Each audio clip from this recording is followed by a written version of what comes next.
Hello, this is Ronnie from YouTube talking about raw food diets, raw vegan stuff. In this video, I'm going to talk about the concept of openness as a psychological trait. So, a friend of mine I was speaking to yesterday, he's coming to the fruit festival, and we were talking, and he was saying, a lot of raw fooders have this psychological trait called, tend to be open. Um, I think it's a trait. There's five. He was talking about there's five traits of psychology, and raw people that are into raw food are people who are open. They have that trait of openness, and some people there's a spectrum of people being open to things and people being closed to new things. So there's a spectrum there, and most people tend to fall on one side of that, where they're open to new things or they're closed off to new things.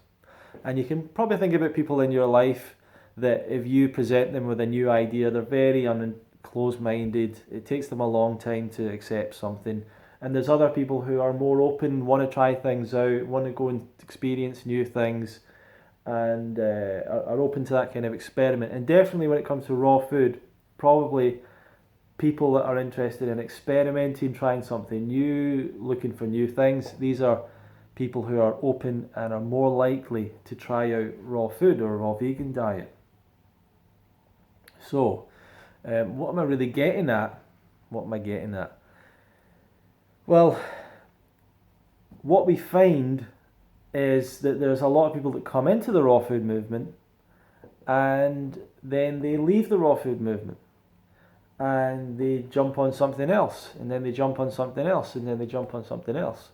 So the people that are open to raw are the same people that are open to fasting, are the same people that are open to spiritual stuff, are the same people that are open to all sorts of new age beliefs, are the same people that are open to other detoxification and healing practices.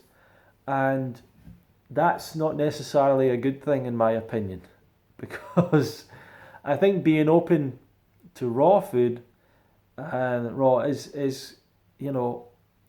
it to go from being someone that's brought up in a standard diet to experimenting with raw that's a long journey.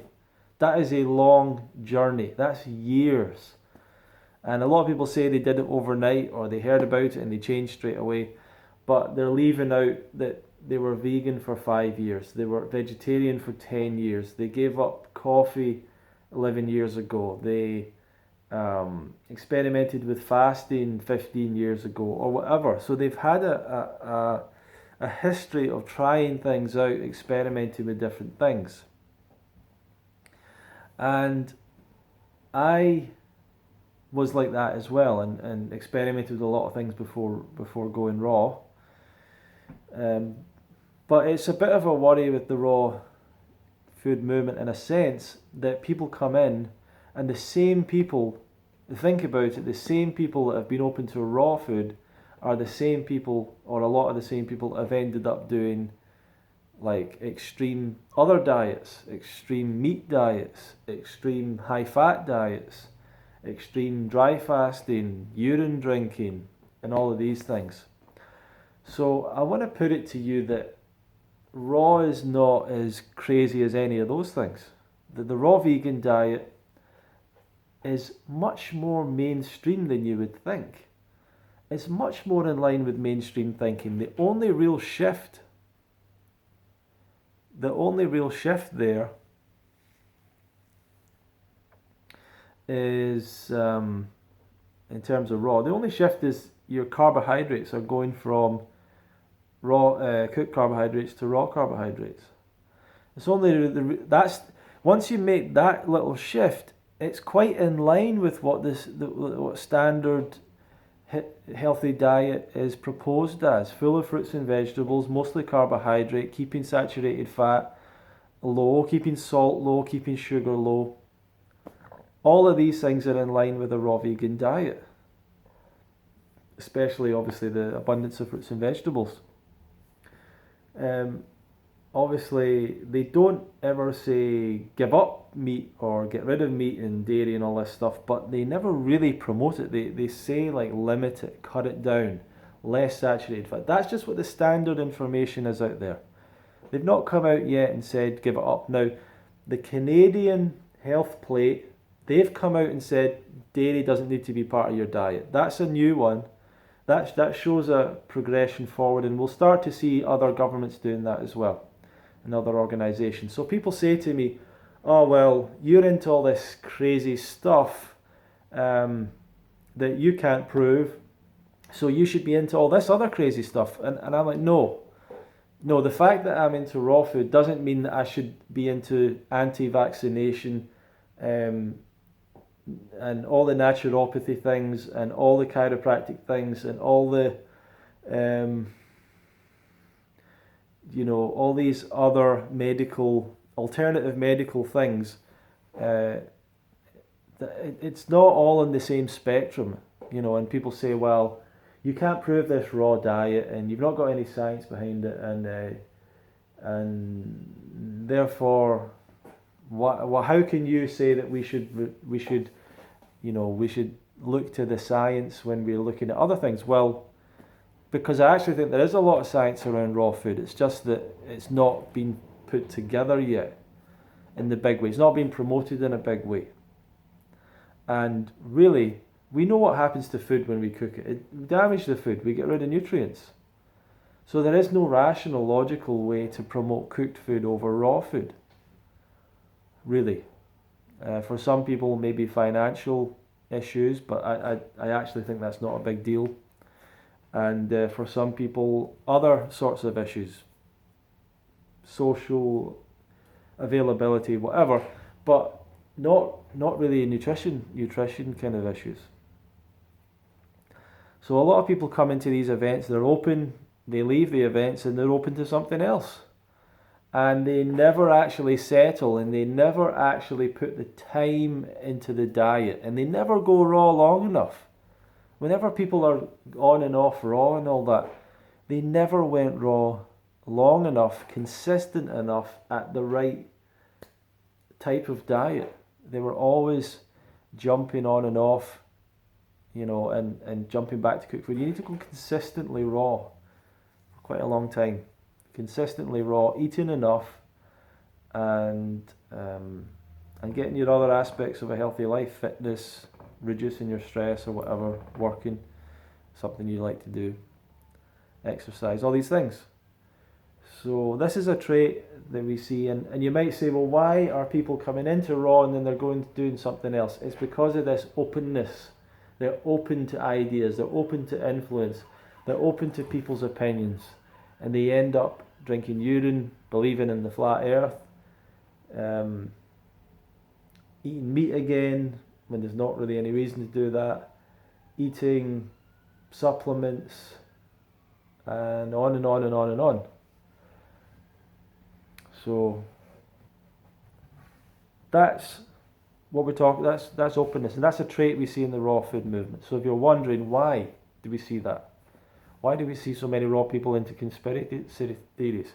Why do we see so many of them spending all this time talking about vaccinations and organic food and GMO and all these things? They get really into all these things. To me, these are all distractions away from the reality of your health, your happiness in life, which fundamentally starts with your health, and your health fundamentally starts with your diet. And your diet must fundamentally start with you eating an abundance of fruits and vegetables as being the basic thing in all diets. And then basing the diet on carbohydrates. And then we can't really argue that cooked carbohydrates are better than raw. So raw carbohydrates being fruit, and human beings being frugivores, that makes sense anatomically. We're the same. Plant-based diets are the healthiest diets, as far as we can see, in terms of preventing disease. So it all comes together. But when people then act like, well, I'm just getting into this for, I don't know, spiritual reasons or energy reasons, it's like, no, there's plenty of real research pointing towards this being the best thing for our health. Plenty of real stuff. What people do is they cannot handle the addictions and cravings to other foods, the temptation to eat other things and try other things out, and that's just a reality. People want to try things out. They want variety. I see people going raw. I get worried sometimes with the way they're talking about it. They're too enthusiastic. They think they're going to last forever on it. They're all of a sudden they're a detox specialist out of the blue, and they are telling everyone else to go raw. And it's like, well, you know, just wait a second. You know, get into the lifestyle. Come to the events. Get the learning. Continue to immerse yourself, and then make that decision, you know. But people too many people are coming in and jumping from one thing to another, to another, to another, to another. And that's what you don't want to do. You want to get consistent with what you're doing, find a way that works. I believe that the only really way that works raw food long term is 80-10-10. A fruit-based raw vegan diet with fruit making up 80 to 90 to 95% of your calories. Well, actually, probably 95+% of your calories. And that's the way to go for raw. And you might say, well, how do you know that, or whatever? This is my experience. Some of you are making comments on my videos like you listen to Robert Morse so you know more than me. Well, firstly, he knows less than me about this lifestyle. I don't care if he's been around 40 years, 50 years. He doesn't even know how to do it. He's not been raw for 1 week in the last, 20 years. The guy doesn't eat a raw food diet. He doesn't eat a vegan diet. It's pretty obvious. He's not completely open about it, but you can tell from what he says. So it's funny to me when people comment and they're like, blah, blah, blah, kidney filtration, sediment in the kidneys, something about this, iridology. I'm like, you're saying all that, you're telling me stuff that Robert Morse has told you or has put in a video, and you've listened to it, you've enjoyed it, it's encouraged you to eat more fruit, which is great, but that's not the program for going raw. Program for going raw is not, let's get into iridology, let's look at our urine. The program for going raw is, let's create a diet and design a diet that we can do long term, that long term allows our body to heal, not just over the 1 month that you eat fruit, you know. And there's so many people that have said to me, I did this 1 month, I did this juice fast, I did this thing for 90 days.